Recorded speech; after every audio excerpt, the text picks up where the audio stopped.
Perfect. Is there anybody in the waiting room? Uh, 7 people. Okay. We are Let's- starting recording, so we may begin. Yeah, so let's go ahead and let them in. Oh, they're already all in. Oh, they're already on. Okay, I can't see them. Too many. It is 6 o'clock, February 10th. I am calling to order the February 2025 meeting of the Transportation Advisory Board. Um, we will move to the technical rules, Veronica, and then get the meeting going.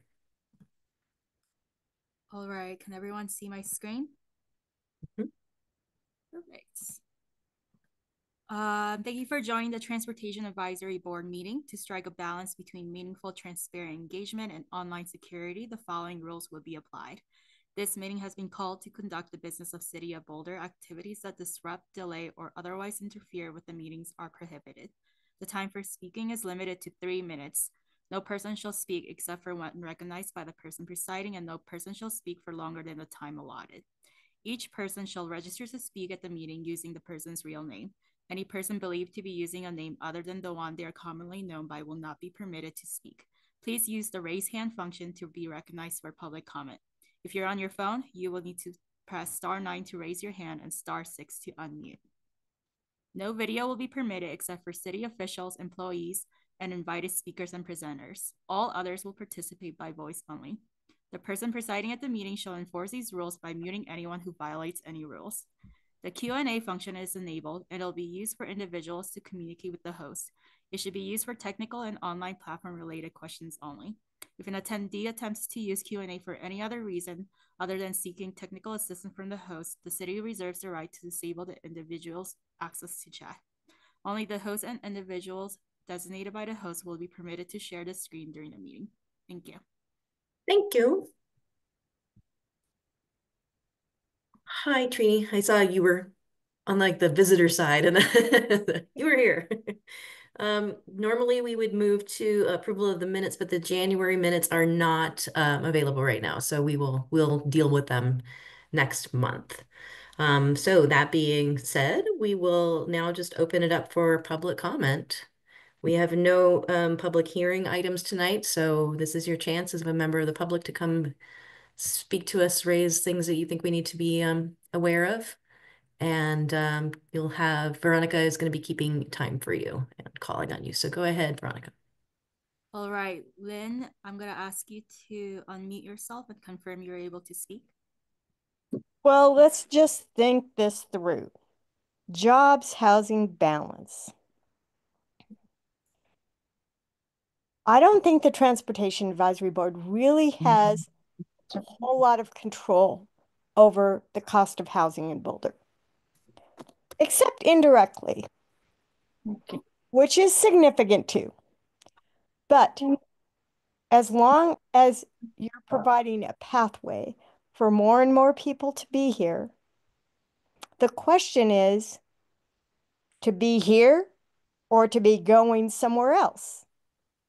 Have you ever heard the terminology Doigkeit? It's a Yiddish term and it means here-ness, or I always knew what Doigkeit was, but I didn't know there was a word for it. Um, it's like wherever you are, there you'll be, you know? So like it doesn't matter if you travel some far away, you're still there, you know, wherever you are, there you'll be. That's what it means. Um, I really love the word, and I'm glad there was a word for what I was thinking of my whole life. Um, Pretty neat. Um, but the problem is, if you're moving people always, then where are you moving them and why? Um, if they have their 15-minute neighborhoods, they shouldn't need to go anywhere. But if the housing cost is too expensive and they're just having to travel into Boulder to work, then that's putting a great demand on our, transportation system. If they're rich enough to afford to have Amazon come every 5 minutes to bring them every little thing that they want at their house, that's tough on our asphalt because we haven't got enough money for all of that. Just driving down 6th Street, Tila, it's like potholes and stuff. So what to do? And I think the best thing we can do is let the developers pay. Um, and that's really the cost mechanism is really the only way that you can control the growth in any respect, really. Um, and you want to stick it to the taxpayers or to the residents, then it's going to just get accelerated up anyway because it's the more expense for them, the more they can absorb it, and it continues the elevation of the price and the wealth disparity. So please do something. Let the developers pay. They can handle it. They really can. Thank you, Lynn. Some dramatic Oscars music. I love it. Yeah, it's the default sound zoomed out. It looks like we have someone else. Andrew, you're raising your hand. Would you confirm you're able to speak? Hi, can you hear me? Yep. Yes, perfect. Good evening, board members. My name is Andrew Brandt, and I just wanted to introduce myself. I'm an applicant for the board. So I just wanted to let you know that I have been watching your meetings and reading your board docs, and I appreciate the work that you have all done. And wanted to introduce myself, and I will be sending you all an email and asking to talk to you about the work that you've done and what your priorities are for the coming year. So that was it. I have no other comment, and thank you very much for the work that you're doing. Awesome. Thank you, Andrew. Thanks, Andrew. Does not look like anyone else is raising their hand. Okay. Oh, we have someone. Yeah, I was assuming. Trish, would you be able to confirm? Oh, I think Trish's hand went down. So I'm going to give it a few more seconds to see. Oh, there we go. Yeah. All right, Trish, would you be able to confirm you're able to speak? Yes, I was wondering how that happened. I see you just sent me a control. You can hear me now? Yes, perfect. Excellent, thank you. Shall I start my 3 minutes? Yes. Thank you. My name is Trish, and why am I here? In December, I learned that the city is planning to promote the 14th and Walnut Bike and Ride Shelter as a secure bike parking location. That insight made me very excited, and I wanted to learn more. I did provide a deck yesterday.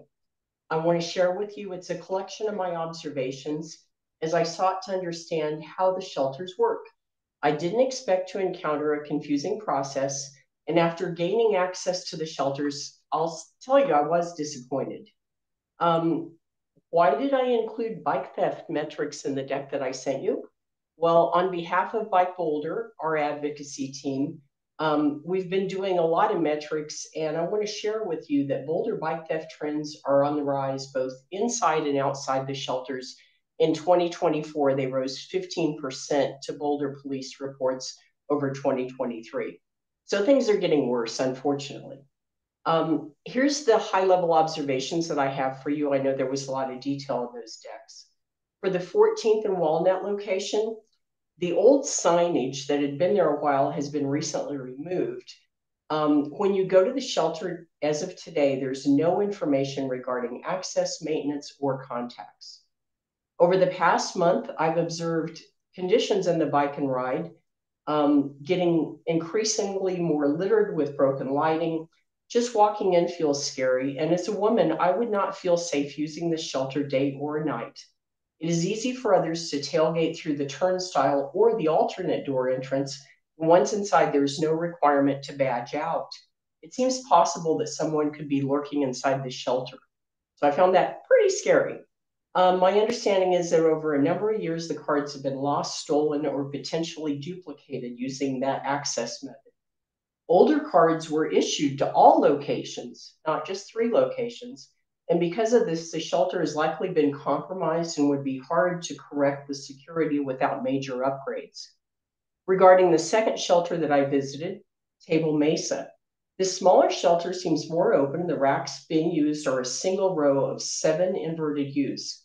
On the cage exterior, a sign clearly indicates that the shelter is for long-term secure bicycle storage. However, over the past week, 3 bikes were stolen. Each bike was secured with a combination of U-locks and cabling.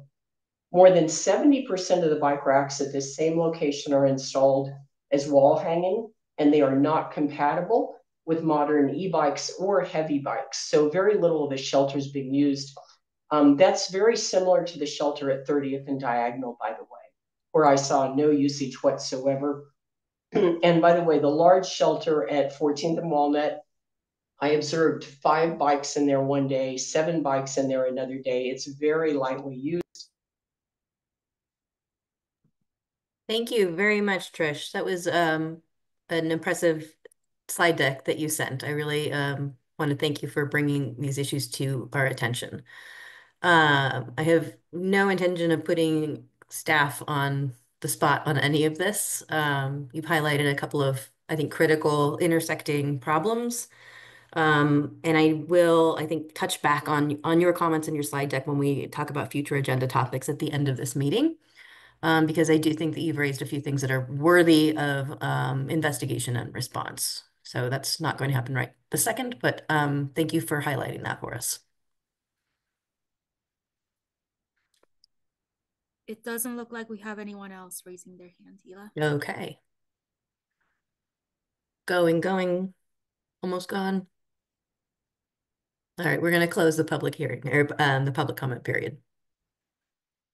Okay, so with that, then we will move on to item 5 of the agenda, or I suppose it's the 4th one, the staff briefing on the shared micromobility program.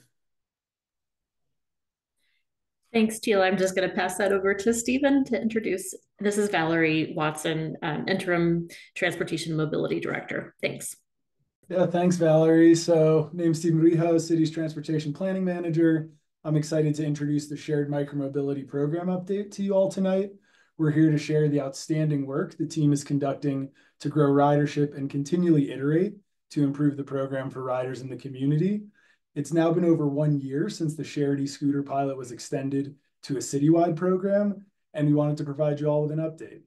There isn't a decision in front of the board tonight, but the team will be asking for feedback and clarifying questions about the program as outlined in your memo. So with that, I'll hand it over to Allison Moore-Farrell, who manages the program. Wonderful. Thank you so much, Stephen. And I just want to confirm, can folks see my screen? Yes. Thumbs up. Good. Okay, great. Thank you. All right. Thank you so much, Stephen. Good evening, TAB members. I'm Allison Moore-Farrell, Senior Transportation Planner with Transportation and Mobility. Today, I'll be sharing with you an update on the city's shared micromobility program. So a key action in our Transportation Master Plan is to expand access to shared electric micromobility. Micromobility refers to ways of getting around for smaller scale travel like scooters, skateboards, and bikes.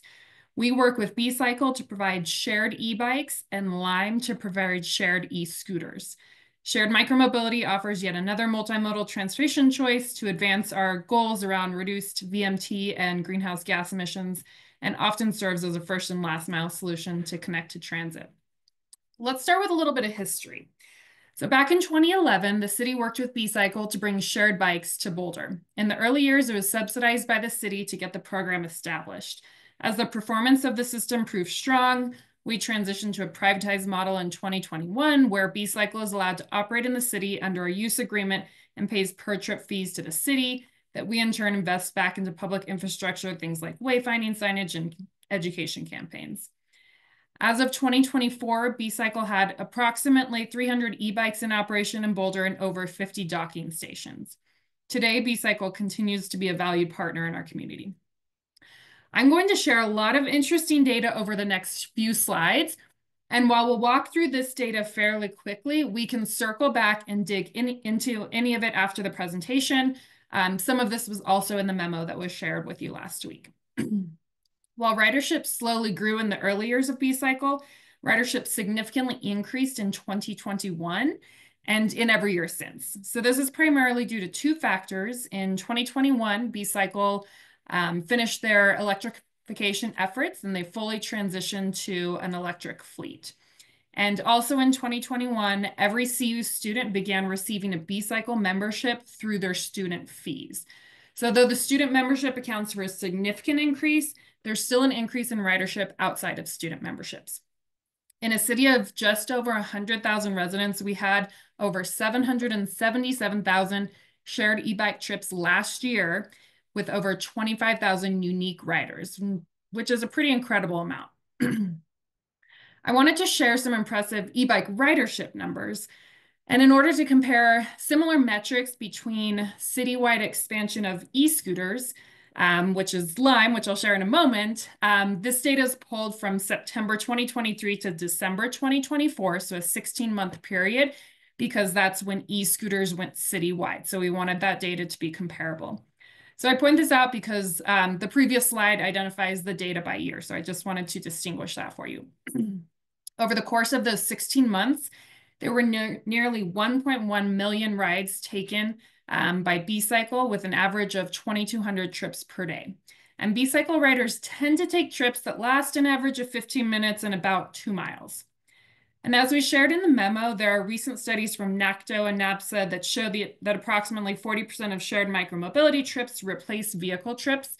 Given that estimate, it can be inferred that shared e-bike trips over the past 16 months have removed approximately 440,000 vehicle trips from Boulder streets.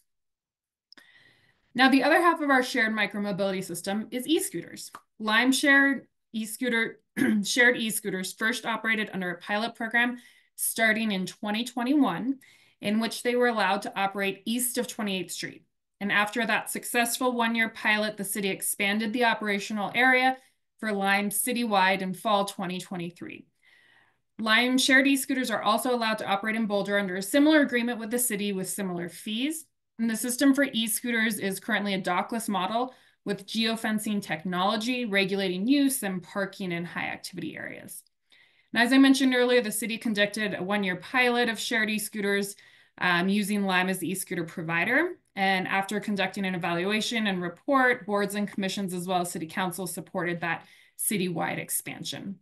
And the geographic area of that expansion was about threefold. So we expanded the scooters from 300 to 900 over that period. This expansion unlocked many destinations that were not reachable in the pilot that had limited operations to areas east of 28th Street. And as shown in this animation, citywide expansion made a significant impact on overall ridership. During the pilot phase, ridership grew modestly. Then after citywide expansion, we saw an exponential increase. As you see in these numbers, our highest ridership month was October 2024 with over 120,000 total trips. And in this model, routes identified in dark purple signify more ridership, and we'll note that a little bit later in this model. And this information can also be seen on the regional online dashboard provided by Dr. Cog that's publicly available. Again, you'll see here that the citywide expansion, we saw a significant increase. 2023 ended up with 338,000 rides, whereas 2024 ended with 692,000 shared e-scooter rides. And it's really important to note that Boulder community members are replacing vehicle trips at a high rate compared to other comparable cities around the country. To share some comparison, in Boise, Idaho, which is approximately twice the population of Boulder and also has a large university, they experienced 560,000 rides in 2024, so less than Boulder for a larger city. And like I mentioned above, in order to compare the similar metrics between e-bikes and e-scooters, this data is pulled from September 2023 to December 2024, which is when e-scooters expanded citywide. So over the course of those 16 months, there were nearly 1 million rides taken on e-scooters, shared e-scooters, with an average of 1,950 trips per day. Lime riders tend to take a little shorter trips than e-bikes that last an average of 6 minutes and approximately 1 mile. And again, as we shared from the national studies with the 40% mode shift, over the past 16 months, these scooters have removed approximately 380,000 vehicle trips from Boulder streets. And again, I have the link to the public dashboard from DRCOG listed here. It's also in the memo that's available at any time. Here again, we see the significant growth I mentioned. The usage rates are considerably lower during the colder winter months, and higher usage is commensurate with nicer weather, CU Boulder, school schedule, football schedule. Usage is typically highest in September and October. The highest ridership month we've seen so far is October 2024, like I mentioned, with over 120,000 rides. We see the highest ridership days on CU football game days, which should not be a surprise. You'll see the days noted here. Those spiked days you see are football game days from fall 2024. And each of those days accounted for approximately 6,000 trips in a day. And this is citywide that you're seeing. Now, CU, Lime, and the city work together to strategize and implement appropriate game day management techniques. Lime identifies specific routes for riders that are geofenced, and they have additional staff to accommodate that increased demand. Events are highly managed and showcase all the tools that we have really in our toolkit working in tandem together, and we continue to build upon what we've learned on these high ridership days.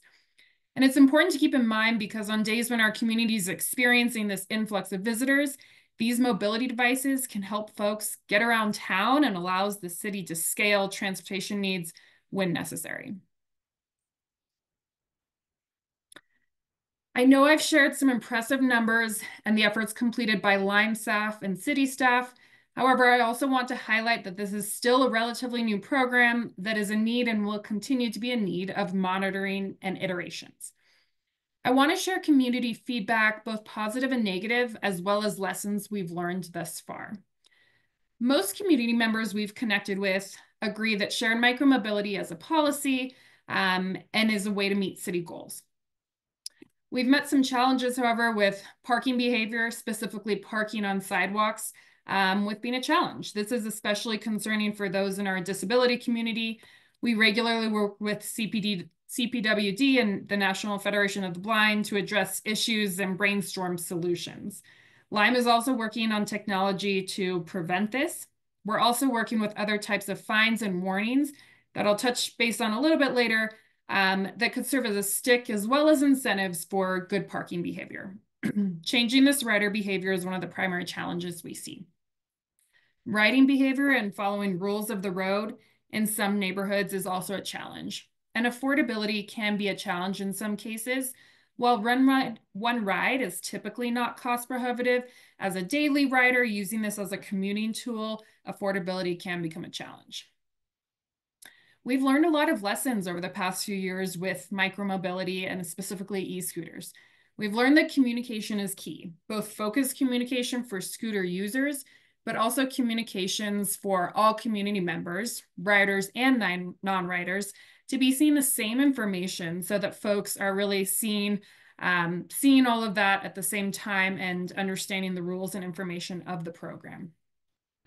We've learned that proactive and reactive parking enforcement is key. We've worked with city parking enforcement teams and our urban rangers to identify and report misparked scooters. And this has really helped us understand where potential issue areas are that we can be proactive about. We've also implemented mandatory parking zones, which I'll expand upon in just a moment. We've learned that data-driven decisions allow us to understand more clearly what issues folks are sharing with us anecdotally. And the backend dashboard that I mentioned that DRCOG hosts for jurisdictions that have micromobility allows us to be both proactive and reactive with these program iterations. We've learned that we need to allow and accommodate the need for new infrastructure for this new mode. You may have seen some of these new parking corrals around the city, and I'll show some pictures later, but we have developed some new infrastructure to accommodate this.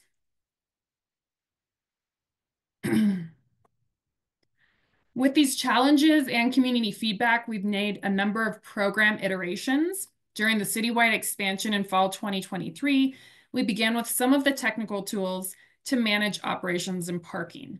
So some of these include no-go zones, which is locations where scooters cannot be used. You cannot ride in the zone, the scooter loses power, and you have to physically move it outside that zone. For example, Pearl Street Mall on the Bricks, parts of the CU campus, those are all no-go zones. The slow zones are locations where scooters have a max speed of 10 miles per hour instead of the regular 15 miles per hour. So we have some of these, and I'll show in a moment some maps of where those are on 13th Street on University Hill and some of the streets downtown that intersect with Pearl Street Mall. We have some no parking zones where you are not allowed to park your e-scooter. You will be fined and your meter will continue to run. We also have mandatory parking zones and mandatory parking corrals, which really dovetail together to create some proactive parking solutions. And I'll touch on those in depth in a minute. So these mandatory parking corrals, also known as lime groves, we have a number throughout the city. And these are the lime groves in downtown Boulder, which were implemented in fall 2023. All of these are above the curb in strategically placed locations. City staff and Lime staff considered likely origins and destinations of trips, including activity centers and the downtown transit station. And we've seen good compliance in these locations. We have regular conversations with Downtown Boulder Partnership regarding any issues that their members see, and we take that feedback into the consideration as we make iterations. Also in downtown Boulder, the team focused on creating virtual low speed zones where e-scooters reduce in speed to 10 miles per hour. So that's that yellow zone that you see around there. And this map shows the mandatory parking zones and corrals in the University Hill Commercial District and residential neighborhood. This is an area that we've expanded through iterations and working with community members. And in response to ridership and end trip and parking data, as well as that community input. We made these changes throughout 2024 and expanded the zone to include not only the commercial district, but the majority of the residential neighborhood as well, where we're seeing a lot of that parking and ridership occurring. And the primary aim here was to manage parking in lime groves so that riders were not parking scooters on lawns, sidewalks, and other public right-of-way. Given that these lime groves are below the curb near intersections, they also act as a safety feature, daylighting intersections without removing vehicle parking. Iterations like this are beneficial and also take a great deal of staff effort, including identifying appropriate locations that don't interfere with regular city functions like maintenance and snow removal and emergency operations in a physically constrained neighborhood. Another iteration that has occurred with mandatory parking zones and corrals is the introductions of warnings and fines as a disincentive. If a rider does not park in a corral, they receive warnings on the first offense and their ride continues to charge and a $10 fine on the second offense. With this, we've seen really good compliance in these areas. And we continue to aim to make data-driven decisions that are informed by community input. And we work with Lime staff to closely monitor these iterations, and again, have seen good compliance in this expanded zone. Now, I find this slide really interesting because these images visually show the impact of mandatory parking zones and corrals in the University Hall neighborhood. So again, it's hard to see on here, but that street at the bottom is Baseline, and then on the far edge you have 8th, and I think it goes all the way to 16th. So you're really seeing that southern part of the University Hill neighborhood here. The image on the left shows parking prior to any mandatory parking zones or corrals. So this is at the very beginning of the citywide expansion. Once the corrals were implemented and geofencing enforced, we see significantly more organized parking in this neighborhood. And this leads to better understanding of appropriate parking for riders and more clarity for all community members. So on the right, you'll see the little tags. Those are where mandatory parking corrals exist.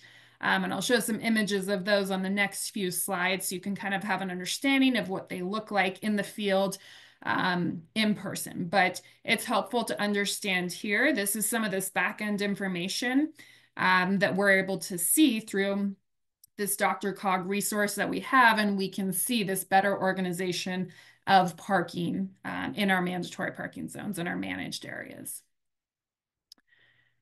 So here's some examples of implemented parking corrals in the city. As we go throughout the city and identify areas where parking corrals would be appropriate, where there's high ridership, a good deal of folks parking and ending trips, we also look at things like multifamily housing and folks who are using and riding on the scooters. So this photo on the left is actually in front of, we saw there was a lot of end trips there, and this is actually right in front of a sorority house. So that made sense that a lot of folks who are living here in multifamily housing are using this location. So we identified this as an appropriate location for a parking corral. On the right side here, we have parking corral in downtown Boulder. And again, seeing that it is above curb in this location, and we see a lot of that ridership and parking in this area. Here's a few more examples of parking corrals in the University Hill neighborhood. Again, on the right side here, we have it in a dense area where we've seen a lot of ridership and parking. And then on the left side here is another parking corral, an example of one of our lawn signs identifying this is where you should park. And this information I'll share is also in the app when you're parking. It's very obvious when you're taking a ride and parking. And I took some screenshots here to demonstrate that. But again, we felt it's really important to have some of that physical signage as well. So all community members, whether you're riding a scooter or walking your dog, you understand the appropriate place for this to be. And staff recognized there would be a need to iterate and adjust the program after expansion and upon hearing from the community and reviewing the usage data. So as citywide expansion progressed, we monitor operations and work with Lime to adjust as issues have arisen.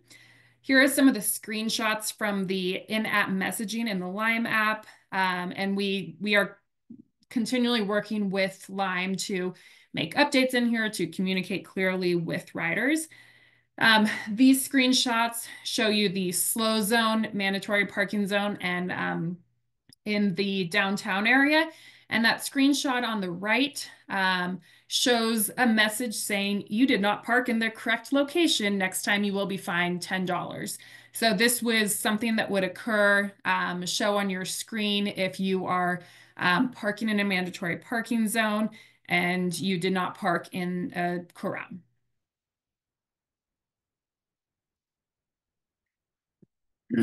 So I'd like to share a little bit about safety and messaging over the past year. Most of Lime reported incidents were single vehicle falls that did not involve motor vehicle or other scooters. So as we're going through that, let's please keep that in mind. Let's see, I apologize, I jumped ahead there. Relative to the rides provided, there have been few micromobility reported collisions. And while we recognize that safety incidents are likely underreported, as with any mode, if there's no property damage or severe injury, this is the information we have from Boulder Police as well as from Lime and B-Cycle. And in 2024, there were 0 fatalities on the shared micromobility system. So for shared e-bikes in 2024, B-Cycle reported 16 e-bike safety incidents. Boulder Police had 8 e-bike safety incidents reported. And those are just e-bikes. Sometimes Boulder Police is not able to distinguish between shared and e-bikes, so I include them all to make sure we encompass all of those. For shared e-scooters, Lime reported 36 safety incidents and Boulder Police reported 19 safety incidents.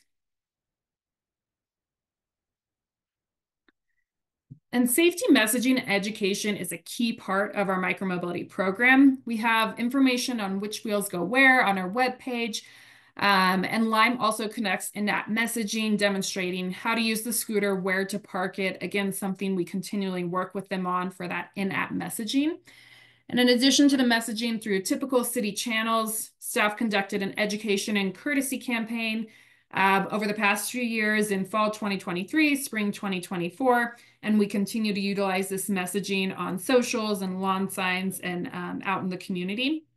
And in concert with the citywide expansion, the city implemented an education and safety campaign that focused on shared e-scooter usage and parking. So here are some of the messages that we shared with community members, again, for both riders and non-riders alike. So really everyone can be on the same page there of where you should be riding, where you should be parking, that sort of thing.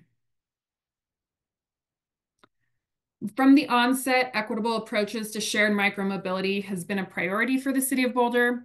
Lime and B-Cycle both offer multiple equity-focused programs that center on income qualified users. Per city code, any provider is actually required to provide 30-minute yearly passes to income qualified community members. B-Cycle also partnered with the Boulder Library to offer the Book a Bike program, which allows folks to check out B-Cycle bikes for 7 days at a time through the main library. And all Boulder Housing Partners residents receive free B-Cycle, Boulder B-Cycle access. Lime is also required as part of their contract to have 15% of their fleet available within equity-focused areas, so really allowing for that access to be there. We continue to monitor program performance so we can iterate and make these data-driven decisions that are informed by community insights and input. With shared micromobility, we are fortunate to have a fantastic amount of data provided by B-Cycle and Lime through this reporting program that I've mentioned that helps inform improvements and adjustments. This technology is flexible and it allows us to be nimble in making any changes to the program. We continue to collect community feedback and partner with B-Cycle and Lime so we can have a balanced program that aims to meet our city goals and benefit community members. So with that, I'd like to thank you for your time and attention and open the floor up to these questions and any clarification I can provide. Thank you so much. Thank you, Allison. That was terrific. Mike, I see you unmuted. Yeah, I have a couple of questions. I love these systems and I use them when I need to get my bike serviced or my car serviced. And it saves a round trip from somebody to pick me up or something. First of all, I'm wondering about whether these programs are both revenue generators for the city with fees and things like the Lime corrals. Is that an expense that the city pays for, or how does that compare to the revenues generated? Yes, Mike, that is a wonderful question. And I realize I spent like 5 seconds on that piece of it. So let me share a little bit more. Thank you for the question. Yes, this is actually a revenue generating program. With each ride, when the micromobility program was formalized in 2021, it was required of providers with each ride to that 15 cents would be sent to the city. So each quarter, I invoice the city for those, and we have all of that information on the back end through this program that I mentioned. And we use that to reinvest in the program. That's the purpose of those funds. So whether that's for education campaigns or infrastructure development for the program, we are able to reinvest those funds into the micromobility program. In terms of the parking crowds for Lime and infrastructure for B-Cycle stations, that is up to the provider to build those, to staff time and all of that to build those. At the direction of the city, I guess, of where to put those. Yes, it's something we definitely developed together. So it's quite a process, but it's actually quite enjoyable. So what we do is, again, we'll look at the ridership data, parking data, identify if any new areas need to be considered. And if we need to manage in any other areas, similar to how we manage parking in some neighborhoods or downtown, right? So we kind of look at a number of different factors to determine, do we need to create a mandatory parking zone and corrals? And then I'll go out and do site visits with Lime staff and identify appropriate locations. And then we'll bring those through our maintenance staff, our engineering team, Boulder Police, Boulder Fire, making sure it's kind of checking all those boxes that we're not, it's okay for snow plowing or drainage or a fire truck turning around. So making sure all of those locations are appropriate with different city departments and regular city functions. And once we determine those locations, they'll go ahead and submit a revocable permit to the city, which we will work to approve. One more question. Yeah, I tend to use Lime because the B-Cycle is limited in terms of where you can start and finish a ride. I know in San Francisco, sometimes they've had bike sharing programs that are more like Lime, where you find them parked pretty much anywhere. And I can imagine why you might not want to do that. Could leave a lot of bikes in places you don't want them. Has there been discussion about that with B-Cycle or other bike sharing programs? Yeah, it's a great question. So this is a competitive RFP process that we do every 5 years. So we will be conducting another competitive process in 2026. Our last one was in 2021. And that is certainly something that, that we could consider. We have found success in kind of this docked and dockless model of docked e-bikes and dockless e-scooters, but it's certainly something we would consider in the future as we continue and grow the program. We also work with a lot of different cities, both regionally and across the nation, to kind of understand the pros and cons of each of those. Again, we've discovered over the past few years of this program in Boulder, it's worked really well to have that docked system for B-Cycle, and you can identify exactly where those locations are. And then the dockless system, like you mentioned with Lime, allows you to have more of that first and last mile connection to a wider range of the city. But again, it's this system and micromobility is continuing to evolve. So we certainly consider all angles there. Thanks. Yeah. Go ahead, Trini. Hi, well, thank you so much for your presentation, Allison. That was great. I just have a couple of questions, and I'm really glad that the fine is working, that if they don't, but I'm such a huge fan of positive reinforcement that I'm wondering if there was like an incentive program to behave the way you're supposed to instead of, charging a fee, like a points or rewards. And on that same Vine, I was wondering, well, first, if because you have all this data, who the main demographic of what the most popular user looks like. Are they college students? Who would our target audience be? Yeah, absolutely. That's a great question. So I'll answer that in a few parts. I'm also a fan of positive reinforcement and incentives. And it's certainly conversations we've had with both Lime and B-Cycle. We haven't implemented any of those as of date, but that's certainly part of the conversation, to have both incentives and disincentives in order to change that behavior or increase good behavior, right? In terms of the demographic data, so the information we have from Ride Report is we don't have the demographic data in Ride Report, which is the DRCOG backend that we use, but there are a number of different national studies that have really looked into this. So it is typically your younger demographics under 30, and those studies that I mentioned from NACTO and NAPSA do have that information, and I can certainly follow up with you on that to provide that, and we do have that information from those national studies. That's great. Yeah, because you can cater whatever this, positive reinforcement program could look like depending on who you're targeting, right? And Absolutely. Finally, I have a last question. So, is there a way to track, because you can track each trip, can you track how fast people were going? Can you track the speeds? That's a good question.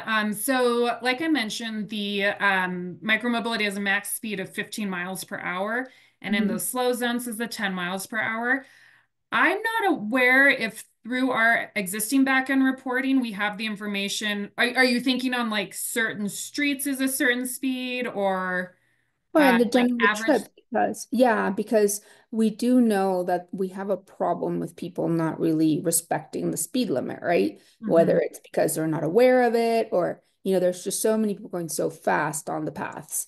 And so I'm wondering if there's a way, again, through positive reinforcement, to encourage people to follow these limits, and if we had some way of tracking how fast these people were going, maybe that would We be. do. Yeah, no, that's a great question, especially on paths. Thank you for clarifying that. So I think this has been shared with Tab before, of the streetlight data that we use for other modes in the city. However, sometimes it might not get as granular to that level, and it's also difficult to, I think it would be close to impossible to identify whether it's a like shared e-bike versus personal e-bike. And I don't think we have that information through Ride Report, but Stephen, correct me if I'm wrong if you've seen that before. Yeah, we don't have the speed data presented as like one of our regular kind of quick analyses, but that is baked in if that's of interest, the types of reports we could pull. I'll just reiterate what Allison mentioned, that is the reason why we set the max speed at 15 miles an hour, which is the speed limit for our bike lanes and paths and trails, to make sure that folks aren't exceeding those speed limits. So just to clarify, it's not just the scooters that are capped at that, it's also the e-bikes. Correct, yeah. Okay. So And if then you even really slower work, on the you can pedal a little quicker into an e-bike, as we've all experienced. But that's, again, a reason why we want to make sure that folks are following those 15-mile-an-hour speed limits that are there for good reason. So Because think about it, I mean, we could average, I mean, depending on the route, we could know, what I don't know, how often people are speeding and what their general speeds are, and kind of learn from all that behavior on how we can correct it. Yeah, and like Stephen mentioned, that is the nice thing about shared micromobility and having that oversight, is that we can set those speed limits with our providers, which is something that is much more difficult to do for a personal e-bike, for example. Allison, could you cap the speed? I mean, is there a way that they can control it and like set it to a certain speed maximum So within? that is what occurs, yes. Oh, really? Yes. So just to clarify, the electric assist stops providing that assist at that speed. And so it takes considerable physical effort for someone to go faster than that 15 miles per hour, whether it's a scooter or bike, a Lime or B-cycle.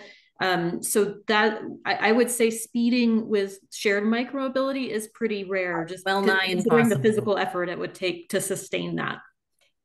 Yeah, I'm trying to remember. It's not that I was trying to speed, so perhaps that's why I wasn't like confronting any limiters. But yeah, well, that's okay. So that's awesome. Well, thank you. Darcy, I want to give you a chance before I grab the talking spoon. Yeah, thank you. Thanks, Allison. I really appreciate all of this data. I don't have any questions, honestly. I feel like it was very well presented, and I'm quite familiar with both of these programs, and so I don't have any questions. If we can talk a little bit more after question period. Sure, thanks, Darcy. I'll circle back to you. So yeah, I loved this presentation. Thank you so much, Allison. There's so much information in there, and I can tell you pared it way down.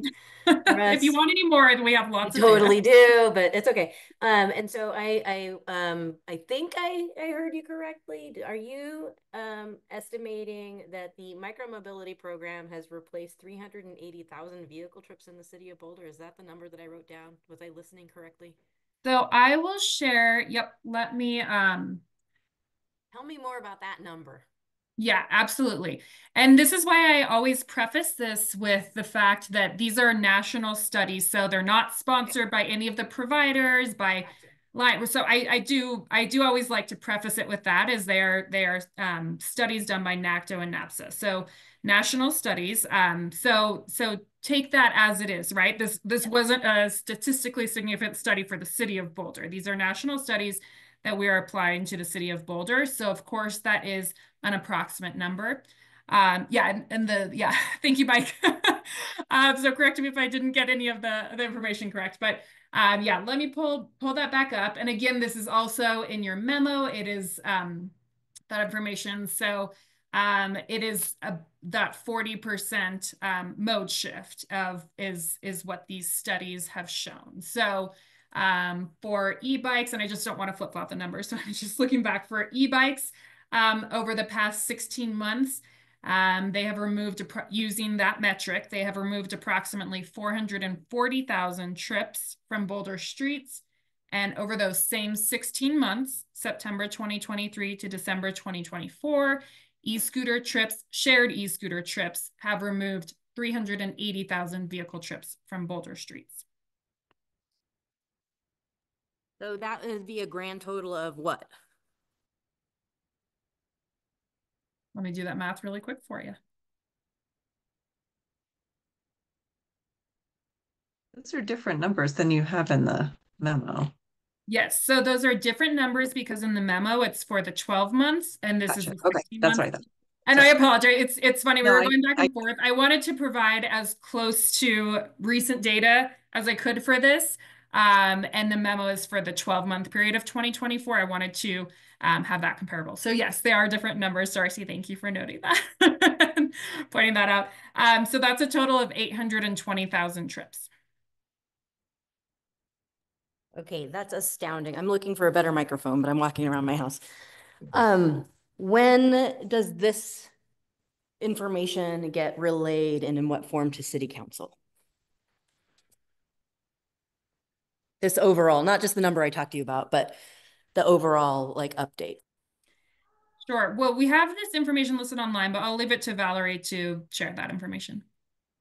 Yeah, this is really more of an operational conversation. And so something that we would really just brief tab on typically. And we have not been asked for any kind of update at council. It's not one of their 10 priorities for this year. But, you know, I think if tab so wishes, that is really the purview of this board, is to advise council. Yeah. And happy to partner with you if there's further action that you want to take. Yeah. So is this working better? It's still kind of working better. Okay, that's better. Yes, so let's talk about that at the close of this. I'm gonna carry on with questions. Mm-hmm. Again, I think that the data that we get, it's all part of the RFP. It was part of like the licensing procedure in the first place. And kudos to staff on like thinking of that, making sure that that was part of it. Do we receive any similar information from Uber and Lyft or other rideshare companies that are operating in Boulder? I'll hand that off to Valerie. That's not regular data that we have any kind of agreement with those providers to share. Because they don't need a special license to operate here. Is that correct? Yeah. Okay. I wanted to circle back to the parking, the mandatory parking bits, mandatory parking zones. Yes. I was impressed that they are working that well. I think Trini's right, like the financial incentive and the stick is doing its job here.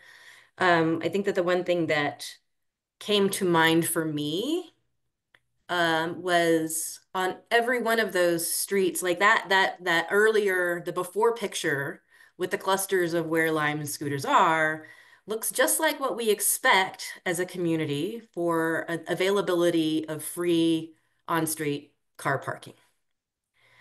How has, and I was listening really closely to the decision making about where to place the corrals. Like I said, I'm impressed that they work that well, but the after picture to me looked so austere.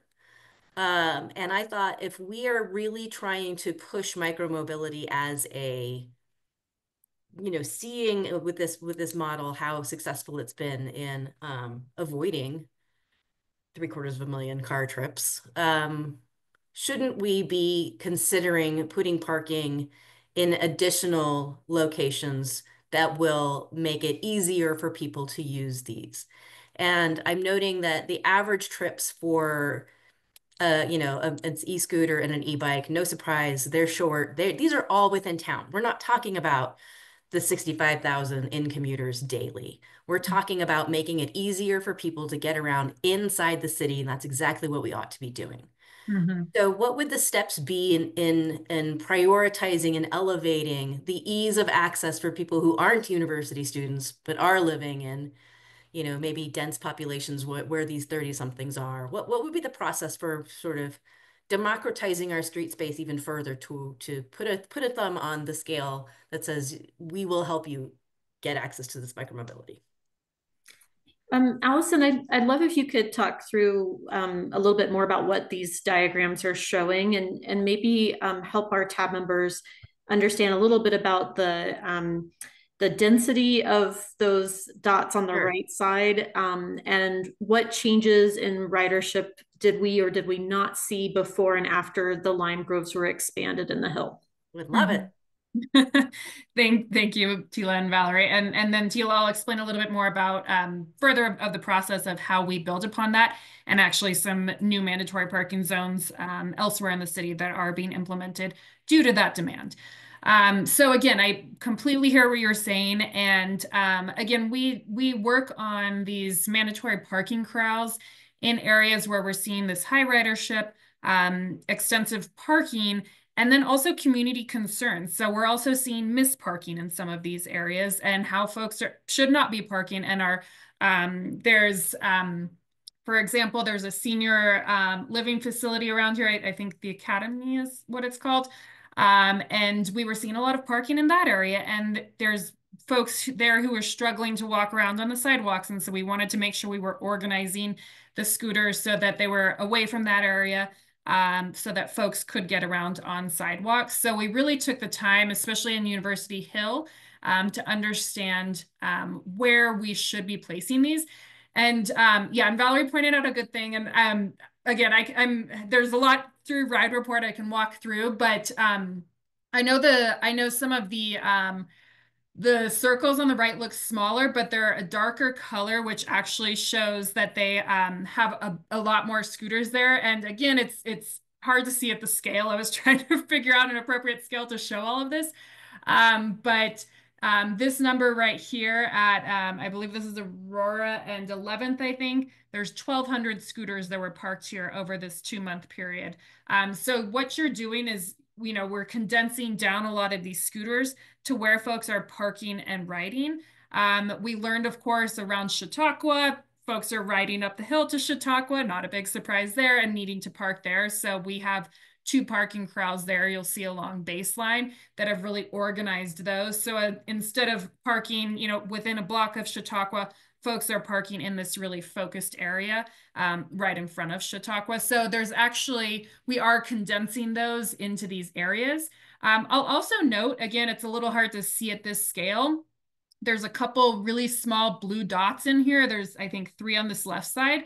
And those are individual scooters that were clearly misparked. And like I said, we have had warnings and fines. So this sounds a bit odd to say, but it's always helpful to see that, because it kind of, it's connecting the data that I'm seeing Lime provide to what we're seeing in Ride Report. So they're sharing with us, the number of warnings and fines that are received. And I see, hey, there are a few folks that are still not parking where they are supposed to be parking. So they are receiving those warnings and fines. So you do see those occasionally, which again, sort of validates that information that they are sharing. So, and I'll point to another piece of your question about accessibility and making sure that folks can get to places within very close to their home.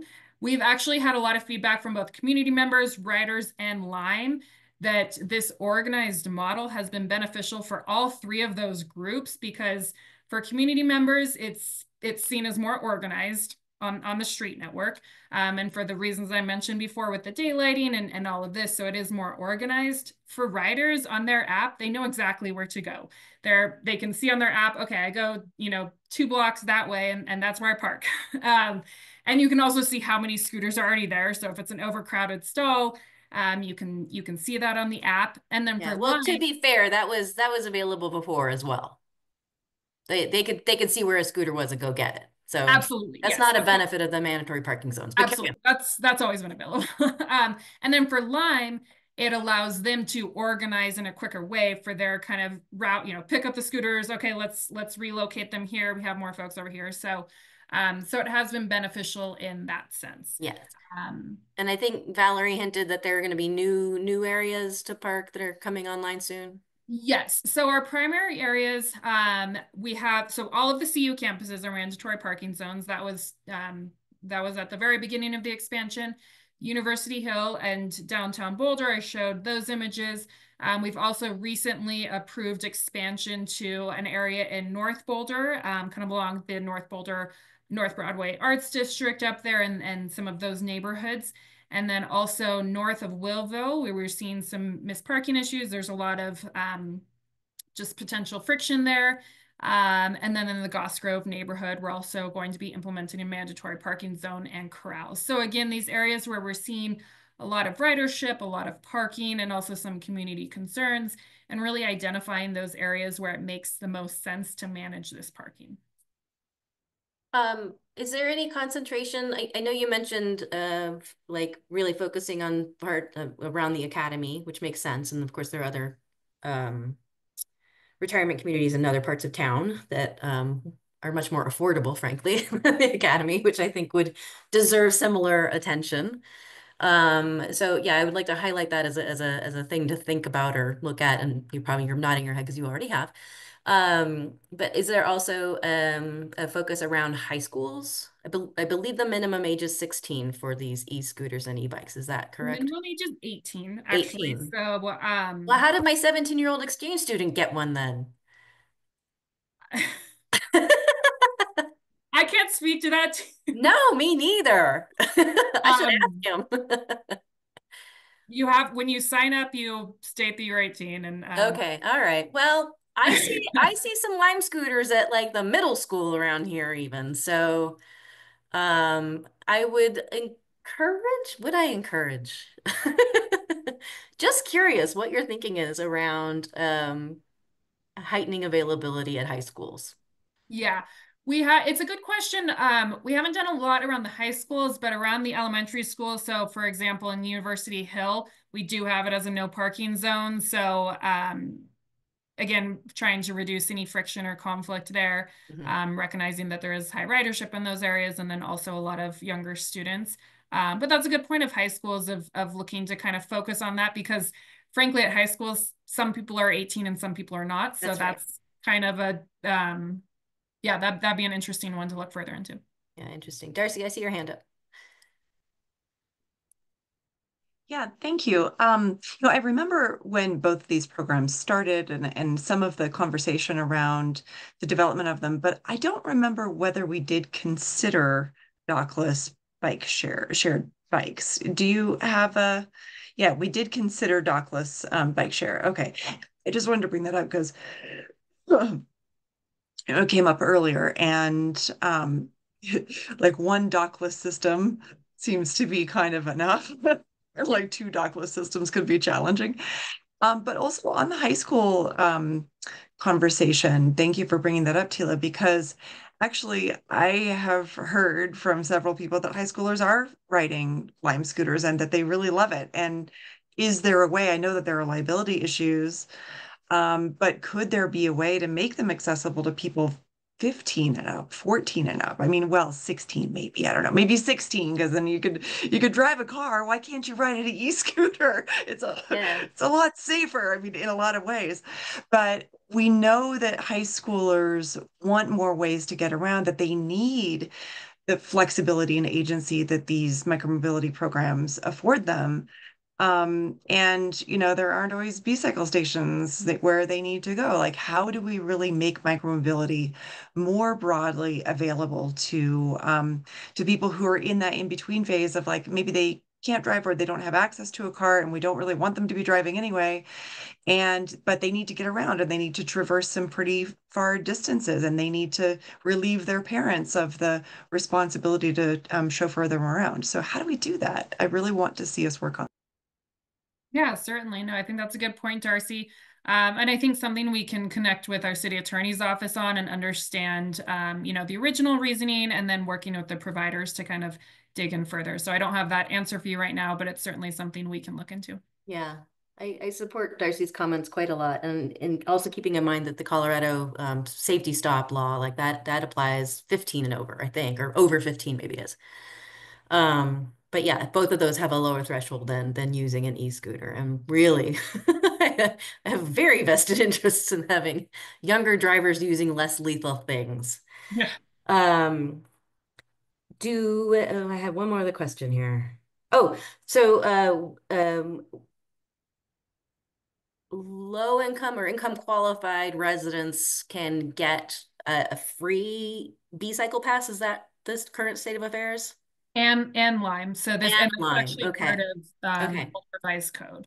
Because you were talking about how people are using them for a daily commuting, that it can become a financial burden, I suppose. Are we aware?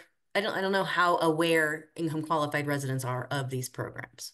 And that is, yeah, it's a really good point, Tila, and that's something we're working with both Lime and B-cycle on. Okay. And one of the things that we are looking to use some of our revenue fees from this program on is the communications piece of it, and hiring folks, whether it's community connectors or other programs, in order to more broadly share that information, so that we do have higher amounts of folks taking advantage of that.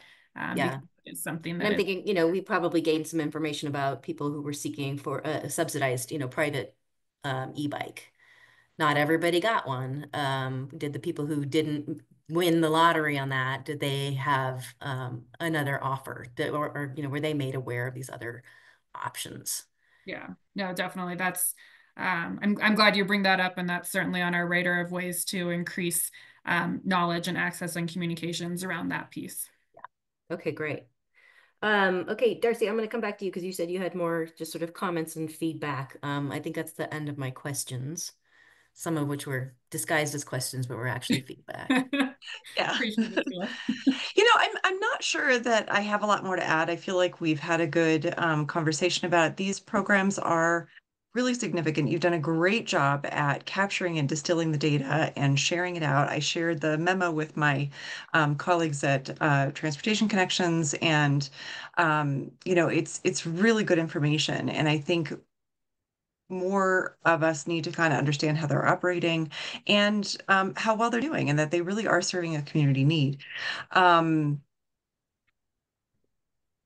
Yeah, I think I had something else, but now I can't remember. That's okay. So Raise if it your comes hand, we'll back, come back if around. it comes back. But generally, I just thank you. You're doing a great job. Let's see how we can help these programs be even more, have a greater uptake, replacing more car trips, definitely, especially by younger drivers. One thing I did want to say, because Tila's asking about the awareness of availability of micromobility among income qualified communities.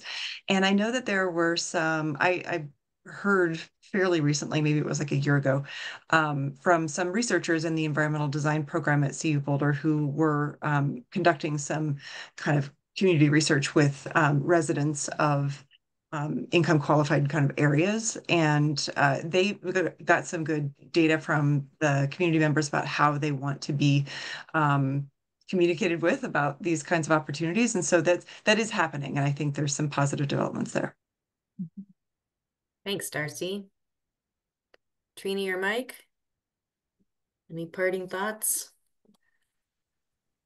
Go ahead, Mike. Yeah, thanks, Tila, for pointing out the density of the corrals on the hill. It did seem like some of them were 5 blocks apart or More than that. Yeah, well, there were alleys on that map, so That's true. It would be nice to have more of those, so people don't have to walk so far. And if we do end up opening this to 16-year-olds, I assume we'd have to have some pretty big corrals at the high schools. Yeah. And I think that's great, actually, because we know, the open enrollment policy with BBSD has really had some either unanticipated or undervalued ancillary effects about families driving their students to school. And I think the more that we can replace those unnecessary car trips with something less lethal, that would be terrific. I think there's a lot of promise there.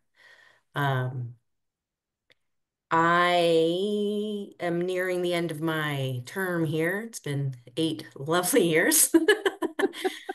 And so this is one of the sort of areas of real change and significant progress that I have been able to witness firsthand. I was so proud of what I saw in the slide deck and the presentation. I couldn't believe it. I forwarded it around. I went to Clark Ryder's Super Bowl party yesterday, and I'm like, oh my God, you should stop. I work with Clark closely. We work with Steve closely. Yes. Yes. So, and he said he's been, they're not ready to involve the city yet, but he's willing to let me meddle a little bit. He's having conversations with local Boulder Community Health, so local public health agencies about this, and I'm really, really encouraged by what I see, and in particular how the data has supported a whole lot of our well-founded assumptions and educated guesses and modeling and effort that was intensely frustrating to me, actually, because it took so long and it delayed things.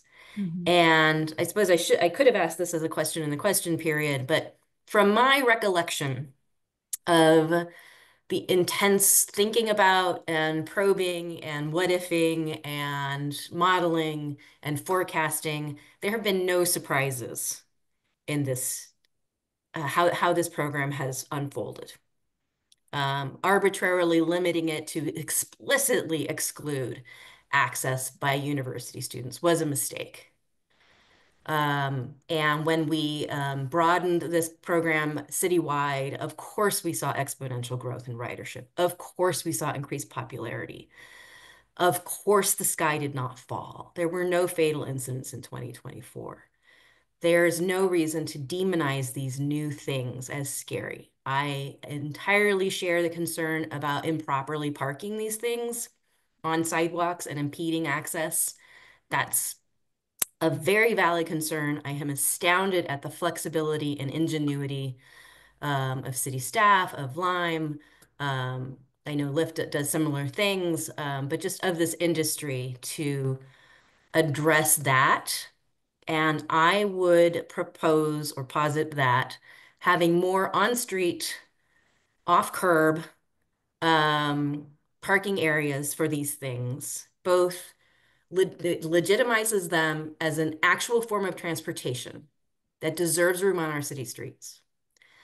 It reinforces the notion that our streets are a safe place to use these things. So the picture, Allison, that you put up of the curbside bike corral at 15th and Walnut, no, 11th and Walnut.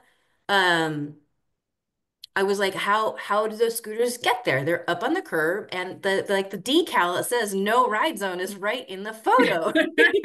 Like, it's like telling drivers, like, please turn off your car and just push your car into the parking stall. It is incorrect.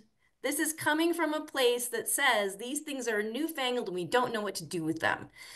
And just like we saw with protected parking protected bike lanes and other physically protected bike lanes in New York City, having a dedicated, visible, obviously safe, and generally respected area of the transportation network dedicated to bicycles suddenly tamed the Wild West of bad bicycling behavior all over town.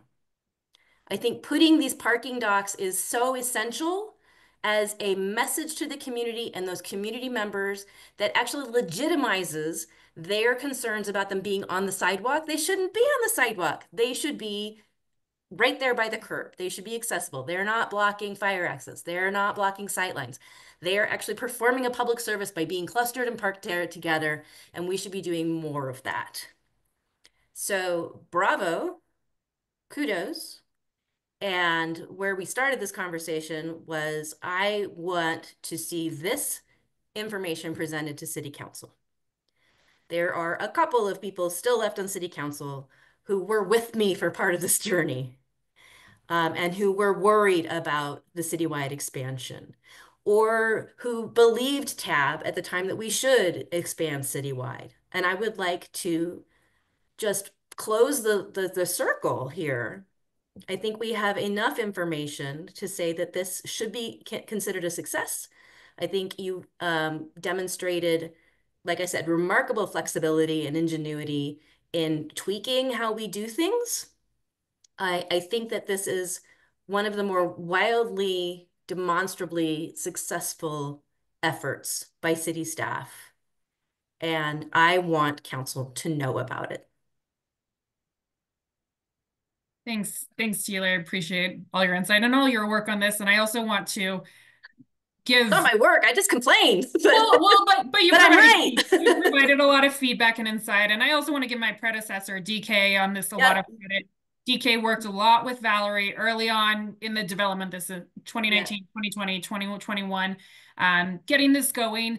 And again, without much data, right? Like, and as you were sharing this, the world didn't explode in Boulder when this came, but there was a lot of, kind of back and forth with it. And we didn't have a lot of data to build off of, but a lot of now we do. And it's been really interesting to iterate. And I also want to give kudos to so many people in our department, from our engineering team to our maintenance team, to even just developing these parking stalls. These are all MUTCD approved, and, all of these.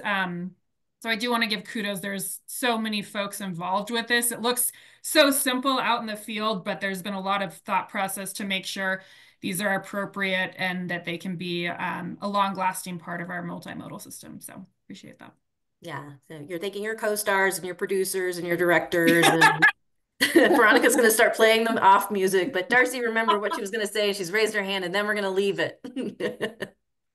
Well, I just want to say, I mean, to be fair, like at that time, I remember, I was doing the Boulder Walk stuff, and DK was taking this on as a project, and he was very doubtful about whether this was a great investment. I mean, everybody was, because it was a new thing, and people were very concerned about how the scooters would be used and how, how they would affect sidewalks and access and all the things, right? I mean, there was a lot of skepticism, even though it was an innovative idea. It's an innovative industry. You've come from New York and seen what works, and so I think the process was probably the right process, even though it was slower. Okay. I see your face. I mean, I know limiting it to east of 28th was a wild period, and it really just showed the demand, right? I mean, it made it so clear. So I hear you, Teela, and I appreciate that. Yeah, maybe it was delayed, but they had to deal with a lot of pushback, and so I think it was done well to make sure that there would be documentation of how it would function and to help people get used to the idea. And I mean, that's kind of what we do here. And I think it worked in this case really well. So anyway, kudos to They staff. gave us the opportunity to learn from other cities nationwide, which we've continued to draw on today. It was a whole new thing. Yeah. Well, and honestly, I was thinking during this presentation, I hope other cities are watching this. We get calls often from other cities, especially about our mandatory parking zones and corrals. I mean, weekly, I share our process on that because parking is one of the primary challenges, and we share out about our process often on that. Proud of you, kids. Okay, let's move on. Thanks, everyone. That was the only. Thank you, Allison. That was great. Yeah, thank you. Thanks, you guys. Thanks, Stephen. That was the main substance of the meeting tonight. We are going to now move to matters. Matters from staff. I just had an open placeholder. Is there anything, Valerie? Not this evening. Thanks, Tila. Okay, then we'll move along to matters from the board. I had a question. I haven't looked it up. I don't know if it's publicly available or not, but the application period has closed. We heard tonight from one applicant, and I see some other unfamiliar names who are watching. So if you are a TAB applicant sitting here trying to see how the sausage is made, that was a pretty good sausage making session. But do reach out if you have questions. We are, public appointees, and we are available. And I don't think I'm only speaking for myself, but we'd be happy to talk to you about our experience, the expectations, and sort of the dedication and the time that it takes to serve on this board. Mike, I see your hand up. Sure. I have a question for staff. It came up in a discussion with Kurt Nordbach, who's on planning board, regarding the implementation of long-term bike storage in residential properties. It seems like a number of those are vertical bike storage, which don't work so well for modern e-bikes, heavy bikes, cargo bikes. Just wondering, is that something that is still allowed in the city code for the mandate for long-term bike storage? So yeah, that feedback was provided to staff. The team working on the access management and parking strategies effort that came through TAB and also council recently, that feedback was provided to that team, and it has been considered. And currently, I think that form of parking is still an option for projects to consider, especially with space constraints. But I think the feedback that we heard from Kurt and other members of the community through that process was that it would be good to consider how an array of bicycle parking dimensioning could be considered, given that there has been an increase in the number of cargo bikes, just longer profile, longer tail bikes that are being used, and just changes in how folks are using bikes, and that increased demand for long-term storage. So it's also all conversations that have been had and considered by staff. Thanks.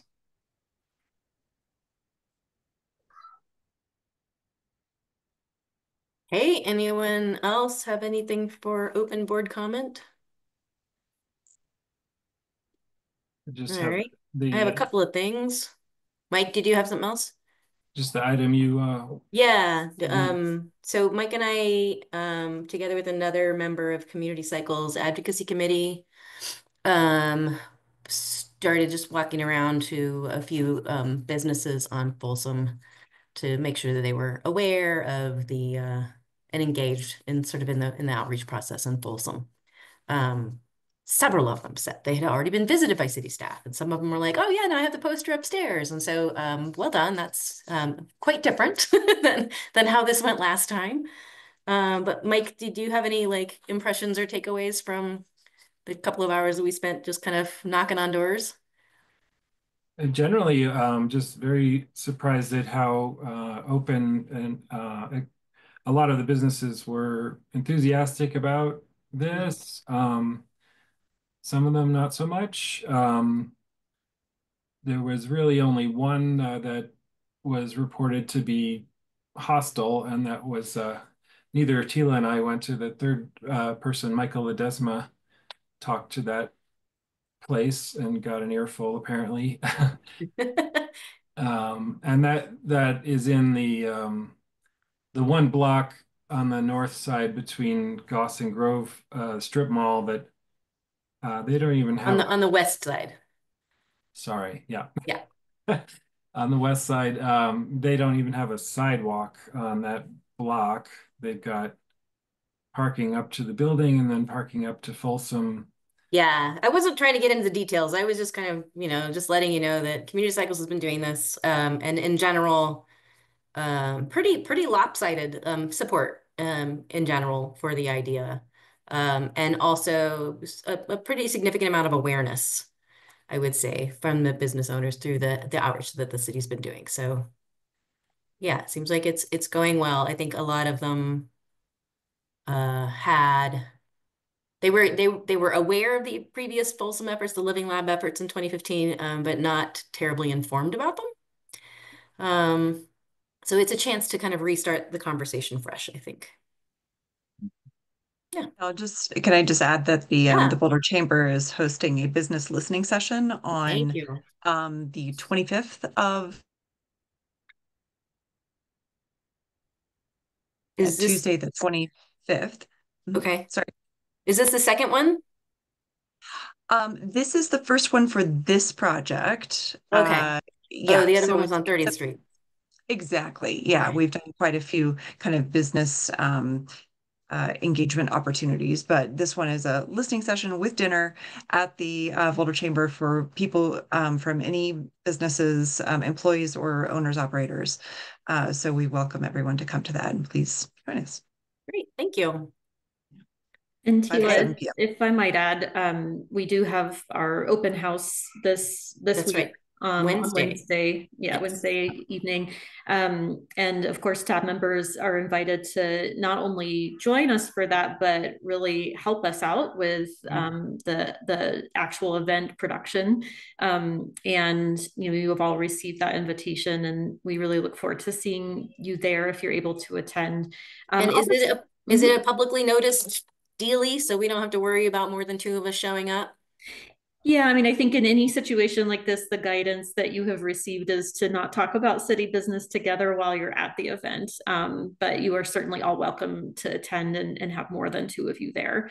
And if you have questions about that, you can ask me on the night of or in advance. Okay. I would also just highlight the engagement that the team has been doing really started last year, not only in partnership with Boulder Chamber Transportation Connections, but with some of the business luncheon, events that Darcy was mentioning. But we've really been doing a lot of focused engagement along the corridor, reaching out to folks that don't usually engage in our city processes, and that is not just with all the businesses along the corridor, but other groups. And I just want to lift up that the open house is just one of many engagement activities that the team has carefully been conducting over several months.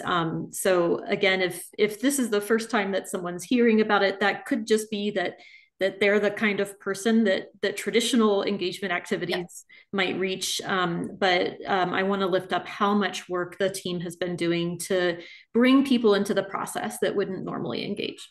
Yep, I know you're doing your homework. Yeah, and one of the business owners that Mike and I talked to, he was unaware of any of this outreach that happened on Iris. He's like, I don't think they did. I'm like, oh boy. So, you can't win them all. You can't win them all. I think the last thing I wanted to flag is it's maybe retreat time of year again. Like we have to start thinking about that. And I think things like Trish Emser's emails and comments like that feels like something that was shining a bit of a spotlight onto a place that we hadn't really been talking about or focusing on. So just in general, members, be thinking about stuff that you might want to bring forward at the retreat for discussion, for highlighting. It's an opportunity to sort of figure out what big themes are going to emerge in terms of what we be asking ourselves and our board and our public to be focusing on. As always, CAN is a multi-year effort. I'm sure it's still going to take prime position in our priorities, but that doesn't have to exclude other priorities. So just be thinking about what you might want to have on your retreat, and I'm not going to help you with that. So yeah, all right. On we go. If no one else has any comments from the board. Tila, when is your last meeting? Probably next month. Really? Yeah. I'm assuming our next meeting will be before the next appointments happen. But as soon as the next 2 members get appointed, I'm squeezed off. Wow. So choose what city street you would like to rename for me. Why are you laughing? No, I'm not. No, Should it no be one's Tila laughing. or Duhame? Yeah, no, right? I like Duhame Street. I will accept an Alex. Tila Street. Tila's Way. Just quickly, I want to sorry. Go ahead. Were you saying something, Trini? I'm sorry. No, I was just repeating. Tila's Way has a ring to it. Yes, Tila Way. I like that. Hey, I just wanted to lift up what Trish brought as well. I think that that was a really important kind of investigation and something that we haven't talked about enough, and even my organization hasn't addressed. And so I think this is something that really needs attention. It looked like a lot of processes were broken, and insights and new opportunities to improve that system in partnership with RTD and the county and whoever else is working on that. But I wanted to thank Trish for bringing that to our attention. Yeah, I agree. So I will be talking about this, I think, at our agenda setting meeting next week, if it's next week. Yeah, because it touched on a whole bunch of things, like what is the county doing? What is RTD doing? Why are these websites broken? Who's in charge of cleaning this thing? And the bike theft. Where's PD on this? Like all of it. It was it was a multi-headed hydra, but I think well placed, and so it deserves some attention on some future tab meetings, I think. As always, if you have other ideas and things you want to bring forward and just kind of put on our radar for future meetings, either for next month or further out. So please be thinking about that, future meeting topics and retreat topics. And with that, I will entertain a motion to adjourn. I move to adjourn. Oh, Mike beat you Mike, to you it. move. Darcy's gonna second. Thank you, Darcy. Thank you, everyone who tuned in. We'll see you same bat channel next month. Bye. Bye. Thanks, everybody. Appreciate it. Thank you.